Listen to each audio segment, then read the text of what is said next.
Step into any New York Supreme Court hallway on a Tuesday morning, and you will find a chaotic, high-volume environment where the primary objective is moving cases off the docket as fast as possible.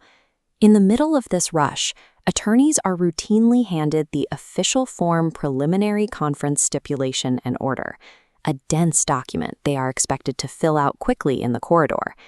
The danger lies in how this document is perceived. While it is treated like a scheduling task, the moment the judge signs the paper, it becomes an enforceable court order that establishes the law of the case for the discovery phase.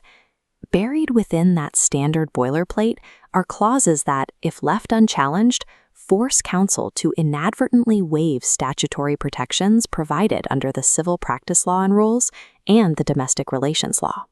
To protect your client, we have to conduct a rigorous, section-by-section structural walkthrough of the contested matrimonial PCO to identify these latent traps and execute the exact redactions needed to neutralize them. Approaching the preliminary conference as a routine administrative hurdle ignores the long-term procedural risks built into the form's default language. The New York judiciary operates under a strict mandate to eliminate case backlogs. According to a New York City bar report, the court system relies on rigid preliminary conference order deadlines to hit aggressive case management goals. This institutional pressure forces judges to apply a rigid, one-size-fits-all scheduling template onto matrimonial litigation, which is inherently complex and highly specific.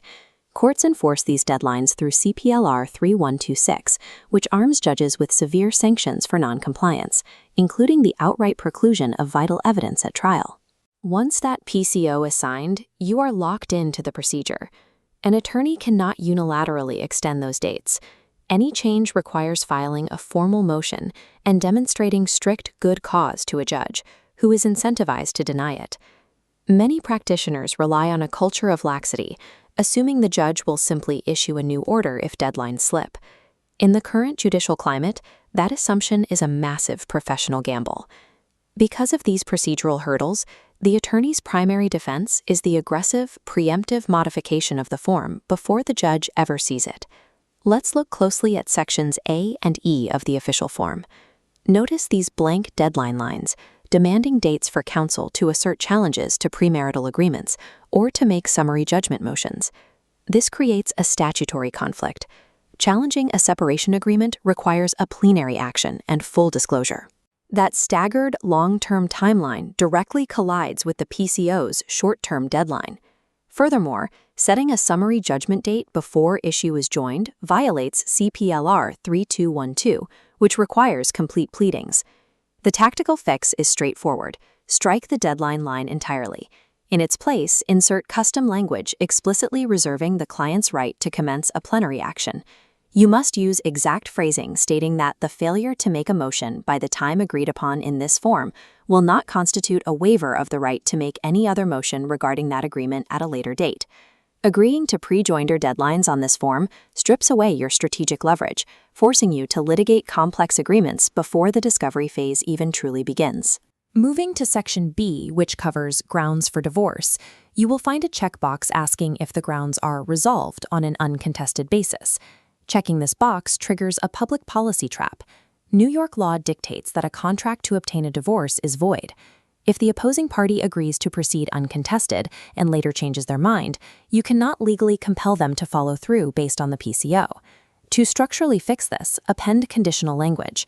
State clearly that the answer is withdrawn only on the submits all required papers for the uncontested divorce by a specific hard date. Next, look at Section G on discovery. The form demands that you set simultaneous hard dates for interrogatories, document production, and depositions. This contradicts Domestic Relations Law 236b-4, which mandates financial disclosure occurs only after issue is joined, not simultaneously with all other discovery. Under CPLR Article 31, attorneys have the absolute right to choose their own order of discovery devices and progress sequentially. Execute this redaction. Strike out the boilerplate penalty language. Insert a clause stating that the use of a second disclosure device is strictly conditioned upon full and complete compliance with the first. If you fail to add this condition, you risk a scenario where a judge forces you to conduct a binding deposition of your client's spouse without ever having received their complete financial documents. Controlling the sequence of discovery is the single most important advantage in a matrimonial case, yet the PCO default language removes that control. Finally, we transition to Section H, the portion of the form governing neutral experts and attorneys for the child. The danger here lies in the boilerplate phrase "by separate order."